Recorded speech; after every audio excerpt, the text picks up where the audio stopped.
Lula is back. With so much hope pinned on his new government, will his ministers be able to resist the push from global financiers insisting on fiscal prudence, i.e., on austerity? Former Brazilian President Luiz Inácio Lula da Silva has been elected to the presidency once again on a progressive leftist platform. As the global overproduction crisis deepens, he will face many challenges to his plans to redistribute wealth in favor of Brazil's poor. There was much rejoicing in the streets of cities, towns, and villages all over Brazil on Sunday, the 31st of October 2022, when it was announced that Brazil's right-wing populist president Jair Bolsonaro had been defeated in the country's presidential election by his popular leftist opponent Luiz Inácio da Silva, universally known as Lula. Lula's popularity is based on the fact that when he was president of Brazil for 2 terms between 2003 and 2010, he was able to secure a substantial transfer of the wealth arising from the sale of Brazilian commodities, at a time of relatively high commodity prices on the world market, in favor of the Brazilian masses. Quote, during 13 years of PT, Workers' Party government, 30 million Brazilians were lifted out of poverty. By 2015, real wages were 78% higher than the accumulated inflation since 2002. Over 90% of the beneficiaries of the Poverty Eradication Bolsa Familia program were women, 68% of those being black women, and unemployment fell to less than 6%, the lowest level in history. 214 technical schools and 18 state universities were created with free education at all levels made available to millions of students, many of whom were given scholarships. 51% of those were women. 10.5 million low-income people were placed in 2.6 million houses through the housing program, and basic healthcare reached 70% of the population, another historic record. End quote. The stakes in Brazil's election couldn't be higher by Francisco Domingues, the Tribune, 25th of August 2022. Lula's election was welcomed throughout Latin America, where in recent years country after country has been turning back left in their elections. 6 of the region's 7 largest countries have elected leftist leaders in a tide of backlash against the right-wing populists, beloved of Washington.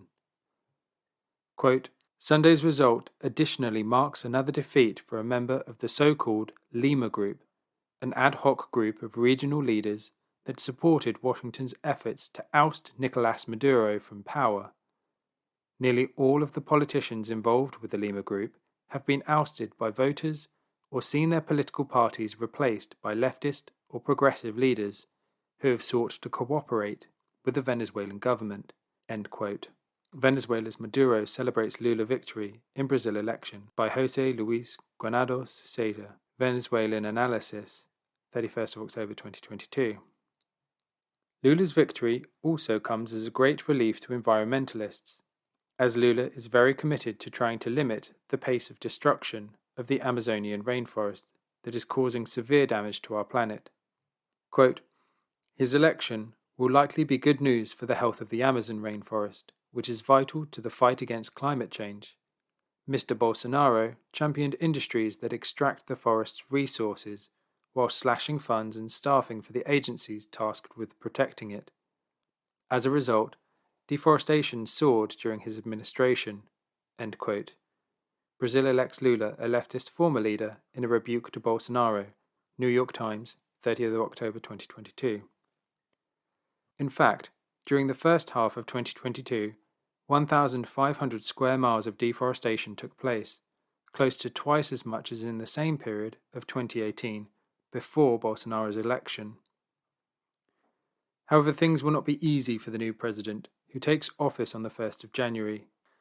There is a fear that Bolsonaro may try to orchestrate a coup. In addition, Bolsonaro's right-wing party still controls Congress, which he will certainly take advantage of in order to try to frustrate attempts to promote progressive legislation, and incidentally, his own impeachment for the many crimes of which he is accused during the term of his presidency. People want answers with regard to the anti-vax stand he took during the pandemic, which had one of the world's highest death rates after the USA, with no fewer than 700,000 people lost. What is most urgent is the fact that after 4 years of the Bolsonaro government, 32 million Brazilians are going hungry. Clearly, the new president will have to address this problem, but will the Brazilian establishment allow him to do so? Will the international establishment allow him to do so, as interest rates rise, eating into the government's budget, or will austerity be demanded as the price of refinancing to enable welfare programs to recommence? Although Lula has vowed to raise the finance he needs by taxing the rich, this may not be easy. The world market for the commodities Brazil produces is suffering from a world recession, so national income from exports is likely to be even more badly affected than it has been in the recent past. All this remains to be seen.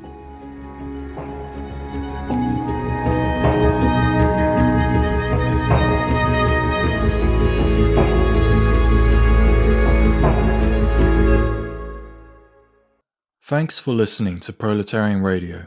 We aim to bring you the best Marxist analysis on current affairs, revolutionary history, and theory.